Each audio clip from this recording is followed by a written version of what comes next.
Like, you never bring up once, like, how did he benefit from shitting himself? You guys were so, and it's good, like, it doesn't matter because it's just fun, but like, you guys were so focused on the part that he shit himself, you didn't ask why. Yeah, why is this being shared? Like, on it was the like cheating on the episode cheating at all? episode. Like, this is more like funny a stories funny from story, locals, but yeah. like, why is it a cheating story? And I was the whole time, I was like, they're going to come around to that, right? Was I that actually hate you. term that Piper and I just learned about? The big box store term for omni Omni-channel boosters? marketing, omni-channel selling. Like omni boosters or omega boosters is what they're called. Omega boosters that are different that are sold to big box stores. Oh yeah, they're hang cells. Yeah. Yeah. Completely different No boxes. rates at all. I Like don't we even- didn't know about these at all. I actually don't know what you're talking about. Can you explain this to me? Yeah, so Okay, so Bring this up while you're talking, by the way.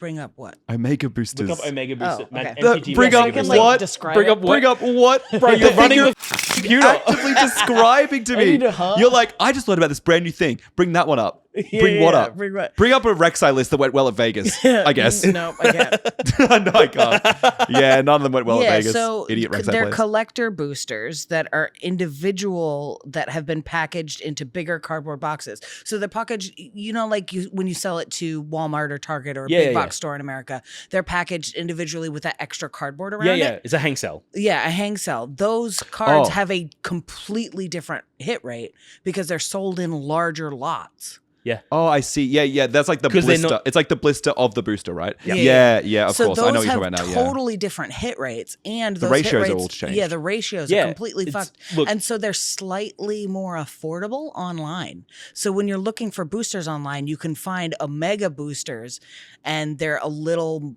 cheaper online to buy. And if you're Omega the boosters. layman and you're just like, I just want foil cards or whatever, I really know this data. Yeah, exactly. A customer called and asked Piper and I about it, and we were like, "What the?" I had to look it up and find out that, it is a legit thing. I think that's because there's a chance. Look, okay, so Omega boosters are probably the Oh, here comes Devil's Advocate, Dylan. devil advocate Dylan I'm just coming kidding. out of.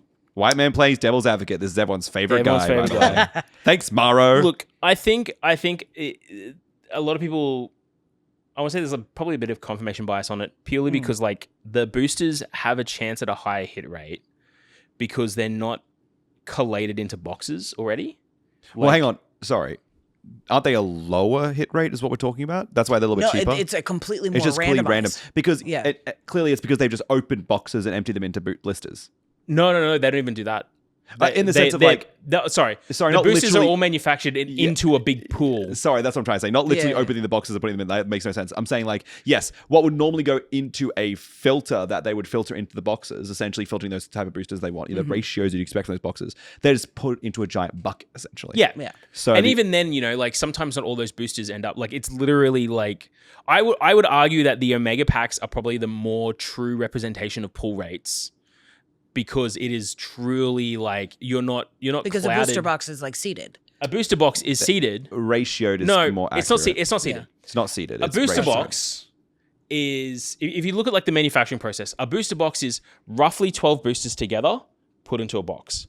An Omega booster is one booster, one booster, one booster, one booster. So if you're grabbing from a larger pool, right?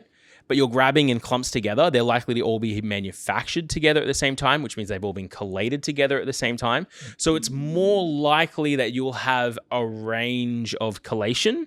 Correct. And you say more likely, but I It's think it's objectively correct that boxes have ratios to them that are organized purposefully. I don't think it's purposefully. It can't be purposefully. Look, if you're talking about Japanese card games, probably when you talk about mappable booster boxes, absolutely. Well, that's seeded. Yeah. When we talk about things like Riftbound That's boxes different. that are seeded, Yu-Gi-Oh boxes were really badly seeded back in the day. They're seeded. What I'm talking about is ratioed. When the average expectation is a certain amount of mythics per box, a certain amount of rares. Yeah. Those happen because they they collate come from them a collated chunk. Correct, but that collated chunk is organized in the system. It's not just I'm the worker at the thing and I rapidly grab 12 and therefore it just happens to be those 12. No, that's what I'm saying. That's what I'm saying is those 12 that come off the line together. But they come off the line together. Yeah. That's what. See. Yeah. They don't. As opposed to the Omega boosters being a whole run of boosters getting thrown into a giant pod Yes. that are then pulled out one by one. But that line yeah. was collated together in a certain way. Yeah. They're not entirely still- consistently totally random. Yeah. When Yes. they are collated together and you grab them in a line, you are going to get a more clear delineation of what you're expecting per box because they grabbed like that. And you will, because it's ratio, not seeded, you will get boxes where that's not true, right? Yeah, Clearly. yeah. But I'm saying that the odds of that being true is much, much higher because they literally come down 12 in a line from a machine that sorts them purposefully and cuts them purposefully. Or even they come down, they probably still come down 36 in a line. Oh, sorry.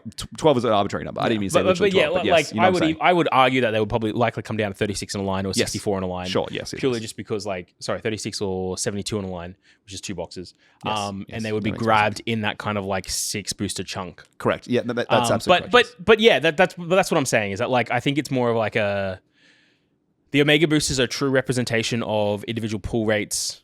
What is the Monty Hall problem, the Monty Hall paradox of you have 3 doors and behind one is a goat and behind one is a new car. Yeah. And you pick one. What are the chances after the game show host opens one of the blank doors that you want to switch? Yeah. Yeah. It's a big paradox. Is it still a third? Is it now 50-50? All that kind of stuff. It's been solved. I forget off the top of my head what the solution was. But yeah, it's that same thing of do you have 12 boosters? Are you opening 12 boosters in a row or are you opening 12 boosters that have been randomly plucked out? Because then you've got random grab of booster into a box, into another pile. And then you've got a random group of pile, into another box. It's then sent to Walmart, which then some worker who's paid so little that they have to be on food stamps, the government pays for it. Hello, American listeners. That they grab them out and randomly put them on shelves, again, in a completely randomized fashion. That's almost purely randomized now. It's purely randomized. So it's I'd say it's a truer representation of what the random pull rate of a booster would be. Well, now that we've gone through that huge rigmarole of kind of that's practically... what I was this was relevant to the capitalist. Yeah, this was never really... What we've got into on the pull rate stuff isn't necessarily that useful. Yeah, sorry. Well, that's fine. What is very useful, though, is that the information is that they are cheaper than buying them singularly from a shop. So if you don't know and you're a customer, and it doesn't really matter to you, as you're kind of saying, it doesn't really matter if you're the customer. You're not going to get worse cards from these boosters. From the customer's perspective, the consumer's perspective, it's just better value. So again, that undercuts the hobby shop again. Mm-hmm. It undercuts the hobby shop again. And but what if we sold them direct to customers? And sure, yes, but I'm sure Walmart, like Amazon, is asking a lot less on a profit margin. Okay, well, here's the other thing too, right? Compared to us. And our distributors, etc. I have had a discussion with someone about Magic going into big box stores again in Australia and New Zealand. The big issue they've had is that the big box stores basically just write off product and you have to refund them regardless. Yeah. That's it. That's the deal of the contract is if there's shrinkage, guess what? Haha, eat shit. You're paying for it. So, that's what we should do. That's what we should do. That's what we should do. Why aren't we doing that, Dylan? Because our suppliers would stop supplying us. Damn it! Damn, it's almost like we're in kind of a chokehold. It's flat out enough. Yeah. Wait a minute. It's almost like there's a market dominance. Seems like we don't have a choice. Yeah. Whoa. Sometimes it's hard just to get a partial credit on a book that's got a dent in it because it arrived poorly packaged. What about a car that exploded? Well, yeah. What about a truck that exploded? Yeah. What about a ship that caught on fire? Yeah. Sank. Yeah, but then also so there was examples. the reps that I were talking to were very uninterested in Magic returning and some of the trading card options returning to big box stores because of the shitty deals they get and the fact that a lot of times they don't actually make a lot of money. But, it's in the same thing of well, what about stores that exist on high streets of shopping? The stores on Edward Street down here, they don't make enough money to stay open. But if they're a marketing budget, Warhammer stores, they're not designed to make profit. It's cool when they do, but if they break even at a minimum, perfect. You got a zero cost marketing. So that's what it is. Is that sort of the same thing when I worked at an electronics store? The profit margin on a TV was nothing. We were selling them below cost, but the profit margin on the HDMI cables through the roof, 300%. Yeah, that's called loss leader. That's a whole nother thing. That's what we do. That's a different thing. No. Wait. Wait. That's so quick. That's what we do. No. What we do is known as negative gearing. I pay $1 to save 30 cents on my tax. No. That's called Loss Leader. That's a strategy designed by big box retail to basically put a product out. You know, it's the Costco hot dogs kind of thing. Like stuff that brings people in the store loses money. It's just be careful shit talking the Costco hot dog, by the way. Yeah. You're not in a safe space. This is not your third I have a space. Costco hot dog keychain. Yeah, but what I'm talking about is like loss leaders work for big box retailers. Big box electronic stores basically survive on them. They do not work for hobby stores. We've had this discussion before so many times on here. Loss leader does not mean shit for events. You should at least break even on events. Yeah. Ancillary sales do not make enough money to keep the doors open every day. It's kind of a very pointed, you make a very sharp point there. Seems like you're talking to someone specifically. Or a group of people specifically. Other store owners, yeah. Other store owners, yeah. Loss leaders are not a thing. You well, need what to if you be... just don't pay your staff and you let your customers do all the work? Okay. What if you were just a bad It's not a loss boss? leader at that point, right? You're not making any losses. Well, you could just say you are. Hey, that's enough. All right. That's enough. I spend $1 to save 30 cents on my tax. Problem solved. So yeah, that's So TMNT sucked. It's sucking. It's going to suck forever. And I'm going to make my point now, where I'm not going to talk about business anymore. I'm just going to talk about this, right? The command. I know you referenced the professor, and I'm going to reference the command zone. And if you spend your time listening to us, you should also spend your time listening to them. They're phenomenal. They're going to make points we didn't. And they've been doing it longer than us. And I hope that we made points they didn't. To be fair, I mean maybe. I'm not sure, but I will say that transdimensional bovine. It's going to be my. Oh yes, Okay. I think I know what you're talking about. So my big problem with transdimensional bovine is it's 2 and a green. It is a 0/4 flying mutant ox or mutant cow or something. And it says tap to add 2 mana. And I want to say in any combination of colors. It's very, very good. It's a card I want to play in a Kiora deck that I built. That's all about Leviathans and Kraken and untapping serpents. target permanents. Kind of, yeah. Well, that's the Planeswalker, but just the one from Aftermath that's all about like kind of it's pseudo cascades. You play big creatures, but it's essentially it's a Kindred deck that doesn't play Kindred enchantments or artifacts because it plays Leviathan, Sea Serpent, Octopus, and Kraken. Thank you. So those 4. So we can't really play Kindred stuff because it's like those you say Urza's Incubator, Kraken, and you have a handful of Leviathan, and you're like great. Point is its companion is Karuga the Macro Sage. So my deck can't play anything that's less than 3 CMC. So I need to play only cards that are 3 mana value for newer players and up. So I play a Somber World Sage. This is a 2 and a green for a creature that taps for 3 mana. Spend it only on creatures. Gwenna, Eyes of Gaia. It's a 3 mana creature. This is a 2 and a green for Somber World Sage. Gwenna, Eyes of Gaia is 2 and a green. It taps for 2 mana, but I can only spend on creatures.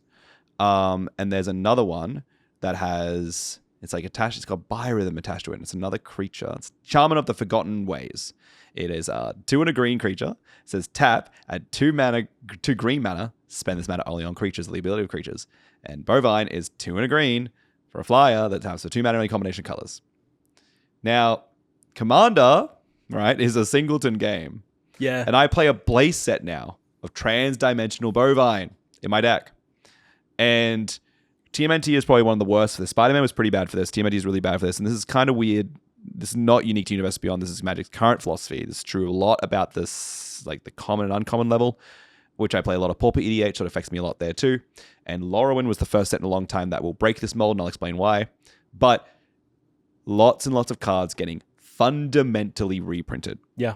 With different names. With different names. They're getting fundamentally reprinted with different names. And the different name part is the scariest part. Yeah, okay, these 4 cards I explained to you are different. Gwenna also says if you cast a creature spell, she gets 2 1/1 counters and you untap her. She does different things. The Shaman of the Forgotten Ways has like it's like the keyword that's like have power 4 or greater. Ferocious. Has a ferocious ability where it says, cool, I'm going to buy a rhythm trigger. I mean, like, everyone's life totally to creatures. And I am a creature, so you probably should win off this. They do different things. Bovine is multiple colors, so he's the only one that makes blue, if I remember correctly. Maybe Gwenna can make 2 blue. Point is it's also a flyer, so it's a good blocker. These are technically different, but in my deck's goal, they operate the same way. So my odds of getting them as my first drop when I get to 3 mana It's very high. Very high. Lots of cards in the game that are counterspell plus a thing that costs 3. Lots of cards in the game that are a 6-mana Leviathan that has hexproof or unblockable or something. Lots of things that are simultaneously multi-type and also tutors that search for specific types. Correct. Lots of fucking changelings, Lorwyn. But a lot of weird things like that. There are things that break the mold. I think there's a new Splinter, Master Splinter in the TMNT set that I've been talking about a lot. I'll get to that in a second. I want to talk about that too. It's pretty cool. It's a nicer subject to talk about. I still dig the Shark Shredder. Yeah. I'm building the stupid Flash Shark, the mutant guy that's like Kill Gadon or whatever his fucking name is. Kill Death Sharkadon. But point is, there are cool cards. Tetsumok the Shark. Yeah, Tetsumok Shark. Oh, it's Tetsumok Shredder or something like that. His name is literally like Armagon. Yeah. Armageddon? Not Armageddon, but it's like Armadon. It's like shorter. Yeah, it's like Armadon or something. Anyway, point is like he flash big creature, just kills 3 creatures. Yeah, big guy, very cool. Ravenous Chupacabra ×3 on a big flash shark. Pull that up, Jamie. Anyway, point is there are some cool cards. Yeah, it's Armagon. Armagon, yeah, perfect. There are cards, whatever. The Splinter is the big one that I really like, and I'll explain why, because I like the idea of twisting that a lot. But I'm really finding excuses to twist cards, and TMNT had a good example of a card, 1 in a red. It's a instant, and it says, deal 3 to target creature. You may draw a card, and if you do, you put a card from your hand on the bottom of your library, which is an exact reprint of another common card printed in the original Strixhaven. It says, for 1 in a red, you deal 3 to any creature. I think it says exactly the same text. Deal to any creature, and then you draw a card, bottom deck card. This might be a Spider-Man card, sorry. I think it may not be a TMNT card. Either way, it's one of these 2 sets. Pretty sure it's TMNT. Does it have that little thing on the topper that says it's a reprint of the other? No. It has a different name. Oh. It's a different name. It has a different name. That's the crazy part. They don't like these skins for whatever reason. They just want to keep doing this. Actually, we talked about this. I'll talk about something else too. That was confusing. But yes, it's a different card, but it has exactly the same text, and I'm sick to death of these cards fundamentally having exactly the same text. I don't mind redundancy in the game. It's okay to have effects that kind of do the same thing. But when I'm playing a lands deck and I have Crucible of Worlds and Ramunap Excavator and the other Crucible from fucking Phyrexia, and I have like the Tiller, Frenzy, the Tiller, the insect from EOE, you just have enough cards to play lands from the graveyard. Like it's just enough. Mm-hmm. Like every card is going to say the same freaking thing, and it just feels like I'm playing Standard Plus. Some decks, Rachel Weeks went out saying this, which interests me. I don't know if this is necessarily true. She went on record saying these decks are more consistent than Standard decks. When you break down the possible options of your turn 3, your turn 4, and your turn 5, particularly those 3 turns especially, you will see in Standard that the same deck will have a range of different options. It will go in way different directions based on what you see. But Commander decks will go in the exact same direction, especially with you've tutored a card at all times because of your commander. Yeah, you've tutored a card at all times because of your commander. And also, you've got stuff like your Mind Stone, Arcane Signet, your actual signets, your talismans, your Power Stones, whatever, your Fractured Power Stone, whatever. You've got a bunch of 2-mana rocks. Your turn 2 always looks the same. You've got your Llanowar Elves, your Birds of Paradise, your 1-drops, your Gilded Gooses. You got your 1-drops look the same. Your 2-drops look the same. Your 3-drops look the same. So when you play the deck, your turn 1 and 2 and 3, if you get those cards, and you aggressively mulligan for them because you got lots of them, look the same. And you just aggressively mulligan, right? Because your commander, you've always tutored. The card you want the most, you always have. It's getting frustrating. It's getting embarrassing. It's embarrassing to want to... I'll talk to people. I've been playing Magic for 21 years now. And I'll talk to people about EDH. And I'll talk to people about my Mael the Anima deck. I haven't upgraded since 2013. I'll talk to people decks that I'm just like, yeah, you really did find cards and put them in. And you made excuses for cards. I played Hornet Queen in my Mael deck for years because I made an excuse for it. I said, well, I don't have a lot of good flyers in green, red, white that are that useful. And I don't need to make one big flyer. I already played Gisela. I need to play a few flyers. So Hornet Queen gets the job done. It's expensive. I ramp enough. Let's just put it in the deck. I'm never making an excuse for a card in Magic the Gathering in Commander in 2026 unless I'm desperately making excuses for it. For example, Master Splinter is a new card in TMNT, one of the many fucking Master Splinters, another problem with the game. But he is a Esper Ninja's Matter commander. He says he's an Orzhov commander, black-white, has a blue ability that gives ninjas unblockable. And he says when your ninja's ability trigger, they trigger an additional time. And I was looking at this commander like, okay, So it's unblockable stuff. It's just Yuriko plus, or it's Yuriko minus. Not a lot of white ninjas that aren't in TMNT. But it's this deck that goes, okay, well, I just want to make a bunch of unblockable dudes, send a bunch of ninjas, make them unblockable, and then get all their triggers and like Silent Blade Onis and such and get a bunch of value. And I thought to myself, I was like, wait, but Master Splinter is a ninja. And he can make himself unblockable. But he doesn't have any triggers. So what if, but he is a rat ninja mutant. So what if we were to give him triggers? Well, they would trigger twice. So what if we were to mutate onto Master Splinter? And now he would get triggers and we could double them because he's a ninja. And then what if we were to do cooking. and then what if we were to play like, there's like a 1-mana card in Nuka Penna. It's like a 1-mana Curiosity. But instead of it being attached to the aura, it says the creature gains when I deal combat damage to a player, draw a card. And That's you an can ability. like, just mutate. And there are two of those. Was it Auspicious Starix? Well, that's green, Auspicious unfortunately. Starix. Oh, it's green. That's yeah, green. yeah. But you can't, Auspicious Starix, yeah. You put But Dreamtail just Heron Dreamtail on. Heron to draw a card every time it Yeah, mutates. That Dreamtail draws 2 Draw every 2 time it cards, mutates. yeah. And you're casting big spells. You've got other stuff that cares about casting spells. And you can play white main lines and bounce it all back to your hand and do it again. And you play Born Upon a Wind. And you can take cards with the trash bird that takes fucking artifacts. And like, The trash bird. it was really, there's like a know. little crow thing. Yeah. And I was It's like, a thieving magpie. yeah, that's the original trash bird. But no. But no, This is a mutant trash bird. this is a mutate trash bird. This is an Ikoria card, but it's from the Commander deck exclusively. It's from a Trimi. Not Dreamtail Heron? No, that's the one that Yeah. draws you cards. What the fuck? It doesn't matter what the Yeah. card's name is. It's a random mutate card from Ikoria, and it's exclusive to a structure deck. It's worth 20 cents online. Point is it steals artifacts. But the moral of the story there is that I'm really looking to do something. I'm begging. And it's funny because when I started playing Commander, you would see cards. Maybe other people had different experiences. My experience was I would see commanders or I would see creatures and I would see cards, I would see play patterns where I'm like, how can I make this work? What can I do to make this work? Now I see a command or a play pattern or a card and I think to myself, what can I do with this differently? Because it's already solved. Yeah. This is already done. What can I do I that's read the off the wall? text Yeah. and I'm like, here's the 65 cards. And maybe it's realistically, because there's so many cards in the game, maybe it's realistically 180 cards, and I've just optimized the 65. And maybe somebody else plays a different 65, but it's realistically the same like pool of cards. I'm going to go to the 180 pool of cards. And then I go, I need to play like all of this like real different. And like, is that what I'm playing this game for? Am I playing this game to try and pretend I'm some kind of special snowflake who has to do things differently? It's called Souvenir Snatcher. Souvenir Snatcher. Yeah. Souvenir Snatcher. I had to look. No, it's a good name. It's a great name for a card. So, Souvenir Snatcher is quite funny because it's actually kind of universe beyond like vibing to me. Like Yeah. universe beyond cards feel like souvenirs to me. Anyway, because you're a tourist. Anyway. But like, my point being is that like,